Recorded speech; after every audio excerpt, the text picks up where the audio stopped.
Good afternoon বন্ধুরা, কেমন আছো? আশা করি ভালো আছো। আমরা খুব ভালো আছি। আমি এখানে মেয়ের ক্যারাটে ক্লাসে এসে গেছি।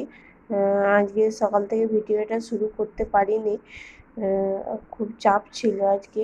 আজকে যেহেতু রবিবার, সকালবেলা মেয়ের আঁকা থাকে, তারপরে অনেক বেলা হয়ে গেছিলো। এসে রান্না টান্না করে একটু রেস্ট নিতে না নিতে আবার মেয়ের ক্লাসে যেতে হয়েছে। ওই জন্য সকাল থেকে ভিডিওটা শুরুই করতে পারিনি। ঠিক আছে, চলো।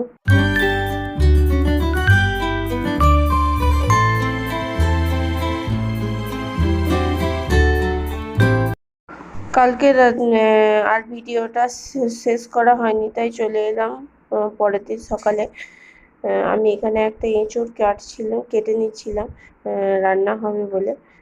আর এই এঁচোড়টা 12 মাসের এঁচোড়, কেনা নয়, একজন দিয়েছিলেন।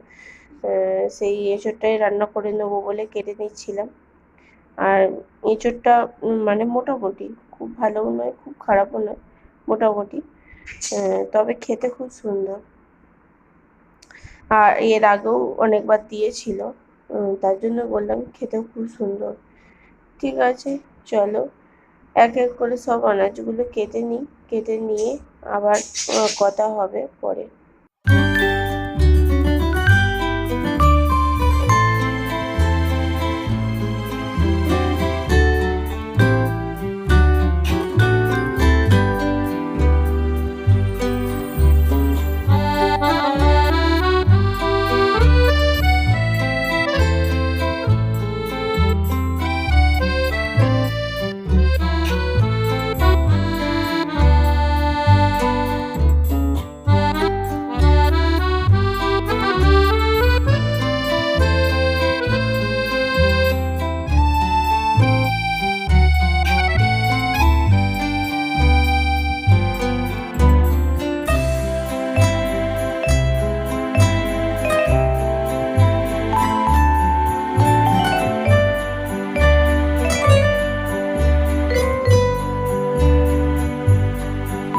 এখানে আনাজ কাটা হয়ে গেছে।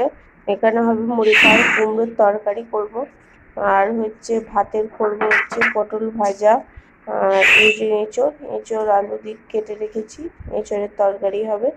আর হবে মাছের ঝাল। এখানে কুমড়োর তরকারি রেডি হয়ে গেছে।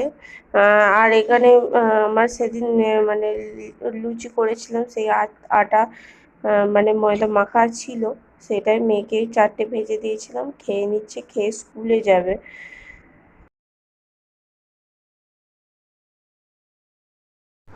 আমার মেয়ে স্কুল যাবে বলে রেডি হয়ে গেছে।